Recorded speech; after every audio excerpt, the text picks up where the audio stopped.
मी doctor Machhindra Bangar, महाराष्ट्रातील आणि देशातील हवामान परिस्थिती संदर्भात ताजा अंदाज देणारे. वातावरण बदलत आहे. आज भारतामध्ये हवामान बदलाचे संकेत होते आणि त्यानुसार पावसाला सुरुवात झालेली आहे. मात्र काही भाग यामध्ये सुटलेला आहे आणि त्याचं शास्त्रीय कारण आहे की मान्सून आस जो आहे तो पुढे सरकलेला आहे. म्हणजे आता आपण महाराष्ट्राच्या बाबतीत बोलायचं झालं तर या पद्धतीने मान्सून आस पुढे सरकलेला आहे आणि त्यामुळे राज्यामध्ये दक्षिणी भागामध्ये मग लातूर, नांदेड, धाराशिव, सोलापूर किंवा अगदी कोल्हापूर, सांगलीपर्यंत पाऊस कमी झालेला आहे. मात्र सांगली आणि कोल्हापूरच्या पश्चिमी भागात वातावरण आहे. जो पाऊस आहे तो आता जालना, छत्रपती संभाजीनगर, नाशिक, अहिल्यानगरचा थोडा, पुण्याचा पश्चिमी भाग, घाटमाथ्यावर आणि नंदुरबार, धुळे, जळगावपर्यंत पोहोचलेला आहे. बुलढाण्यामध्ये, अकोल्यापर्यंत पोहोचलेला आहे. त्यामुळे आजचे पावसाचे जिल्हे वेगळे होते. शिवाय अरबी समुद्र आणि बंगालच्या उपसागरात दोन्ही ठिकाणी बाष्प मोठ्या प्रमाणात तयार होत असल्यामुळे मान्सूनची पुढची प्रगती आता जोरदार होईल. 22 तारखेला पाऊस सुरू होईल असं आपण म्हटलंय, परंतु योगायोगाने मान्सूनची पण प्रगती पूर्व आणि पश्चिम दोन्ही बाजूने झालेली आहे.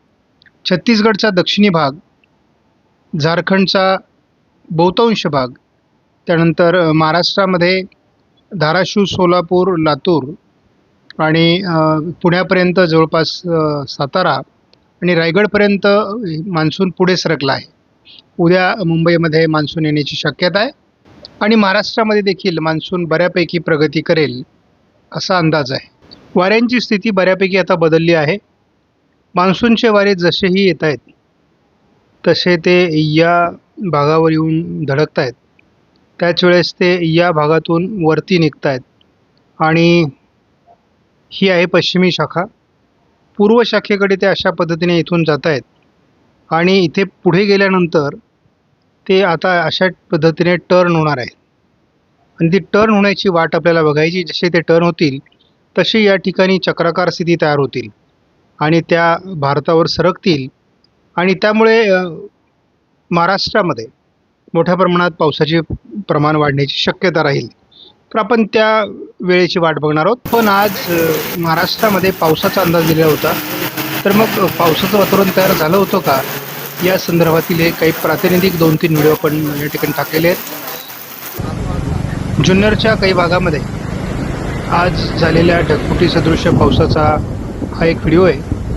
यामध्ये आपण बघू शकता की कशा पद्धतीने वादळी वातावरण तयार झालं होतं आणि कशा पद्धतीने ढगफुटी सदृश्य पाऊस आज झालेला आहे.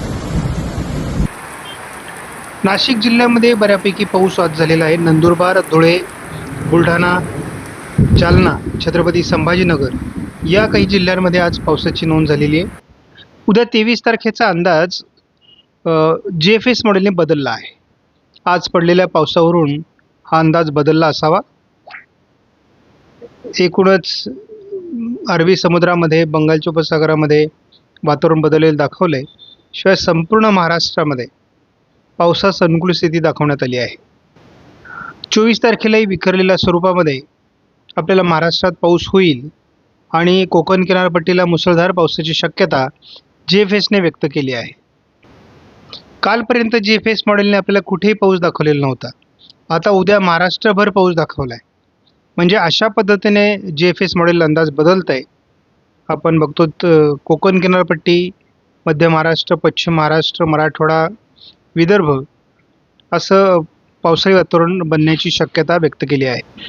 ECMWF मॉडेलने महाराष्ट्रभर पावसाची परिस्थिती दाखवली होती, परंतु दक्षिणेकडून महाराष्ट्राचा पाऊस कमी झाला आणि उत्तरेकडून म्हणजेच उत्तर महाराष्ट्र, मराठवाड्याचा उत्तरेकडील भाग आणि नाशिक जिल्ह्यामध्ये, थोडंफार ठाणे जिल्ह्यामध्ये किंवा कोकण किनारपट्टीला सकाळच्या सेशनमध्ये पाऊस झालेला होता.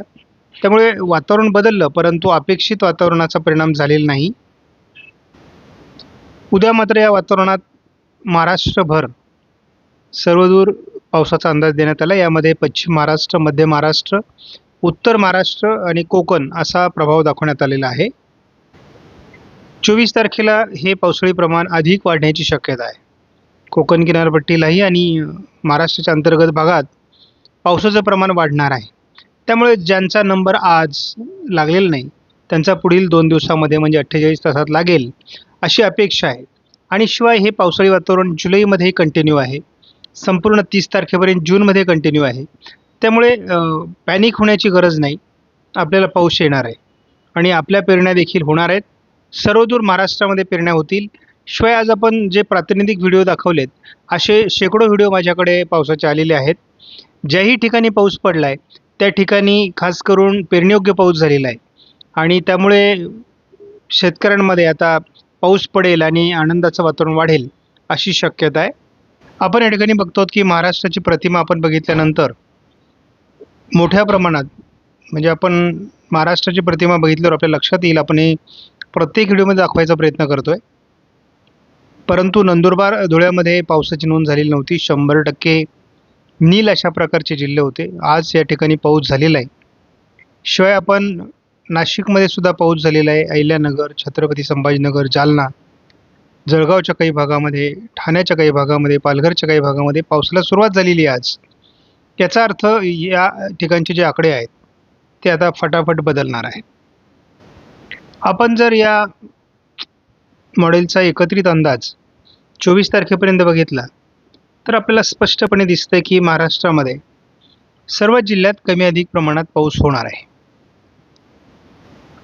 मात्र जेव्हा आपण या मॉडेलच्या 6 तारखेपर्यंतचा अंदाज बघतो तेव्हा आपल्याला काही गोष्टी जाणवतात. पट्टीला कमीत कमी 700 ते 800 मिलीमीटर पाऊस या 15 दिवसामध्ये होणार आहे. त्याचबरोबरीने आपण मध्य महाराष्ट्र खास करून आपण या ठिकाणी कोल्हापूर ते सोलापूर, पुणे ते बार्शी, अहिल्यानगरचा बहुतांश भाग, नाशिक पूर्व, त्यानंतर धुळ्याचा पश्चिमी भाग किंवा धुळ्याचा पूर्ण भाग या भागामध्ये म्हणजे मी या भागाविषयी बोलतोय हा भाग थोडा त्रासदायक राहण्याची शक्यता आहे. याचं चित्र बदललं तर फारच छान, परंतु या भागात पाऊस कमी राहण्याची शक्यता आहे.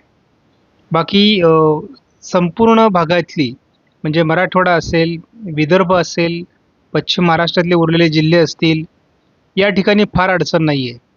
परंतु मी ज्या ठिकाणी मार्क केलं आहे त्या ठिकाणी मात्र या 15 दिवसात पावसाचं प्रमाण कमी राहील आणि हा पर्जन्यछायेचा मुख्य प्रदेश आहे. दुसरी बाब, या कालावधीमध्ये आपल्याला संपूर्ण कोकणामध्ये जवळपास अतिवृष्टी दिसते किंवा सरासरीच्या पेक्षा जास्त पाऊस होण्याची शक्यता दिसते आहे. सध्या मिळालेल्या माहितीनुसार बीड, अहिल्यानगरच्या काही भागात आणि परभणी, नांदेड, धाराशिव किंवा वाशिम, हिंगोली, जालना या काही भागात सध्या पावसाच्या ॲक्टिव्हिटीज चालू आहेत. बाकी कोकण किनारपट्टीला वातावरण बनतं आहे, परंतु उत्तर कोकणात म्हणजे पालघर, ठाणे आणि मुंबई या परिसरात पाऊस कमी आहे. दक्षिण कोकणाकडे थोडा पावसाचं वातावरण बनतं आहे. तर पुढे काय होईल तर आपण साधारण रात्रीची परिस्थिती जर बघितली तर प्रत्येकाला वाटत असतं की रात्री काही पाऊस होणार आहे का, तर झालाच तर दक्षिण कोकणात पाऊस होऊ शकतो किंवा अगदी सकाळी उद्या कोकणामध्ये पावसाची पहिली शक्यता आहे. दुपारनंतर हे वातावरण महाराष्ट्राच्या बहुतांश भागात पोहोचणार आहे. मॉडेलने सोलापूरपासून बार्शी, बीड, अहिल्यानगर, छत्रपती संभाजीनगर, मालेगाव, नाशिक, पुणे, सातारा, कोल्हापूर सगळ्याच भागात, अगदी विदर्भ, मराठवाडा, उत्तर महाराष्ट्रात देखील पावसाची शक्यता उद्या व्यक्त केलेली आहे. परंतु स्थानिक वातावरण बऱ्याच ठिकाणी तयार होते. चांगला पाऊस पडतोय. ज्या ठिकाणी होतोय त्या ठिकाणी भरपूर पाऊस पडतोय. तर आपल्याला उद्या देखील पावसाची शक्यता बहुतांश भागात आहे.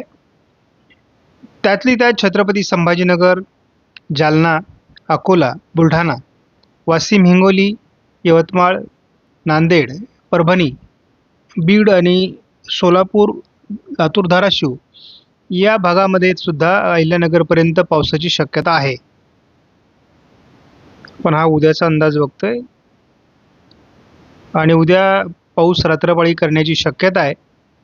यामध्ये रायगड, रत्नागिरी, सिंधुदुर्ग, सातारा, सांगली, कोल्हापूर भागात पावसाचं प्रमाण वाढण्याची शक्यता आहे.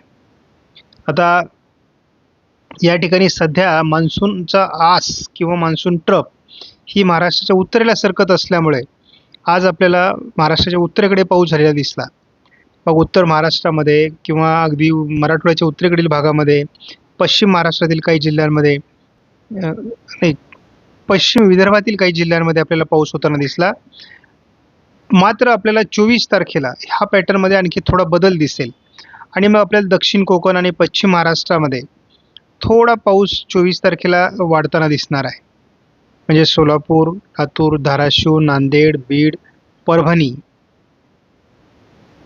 जालना आणि छत्रपती संभाजीनगर, अहिल्यानगर या पूर्व भागामध्ये पावसाचं प्रमाण 24 तारखेला वाढताना दिसेल आणि उत्तरेकडील पाऊस पुन्हा एकदा थोड्या काही कालावधीसाठी कमी होताना दिसेल. नवीन चक्राकार स्थिती निर्माण होण्याच्या शक्यता आहेत. त्या 25 तारखेनंतर ॲक्टिव्ह होतील आणि विदर्भ, मराठवाडा, पश्चिम महाराष्ट्रासाठी त्या पाऊस घेऊन येतील असा आपला प्राथमिक अंदाज आहे. त्यामुळे पुन्हा एकदा लातूर, धाराशिव, सोलापूर या जिल्ह्याकडे नवीन पावसाळी क्षेत्र 26 तारखेला येण्याची शक्यता आहे.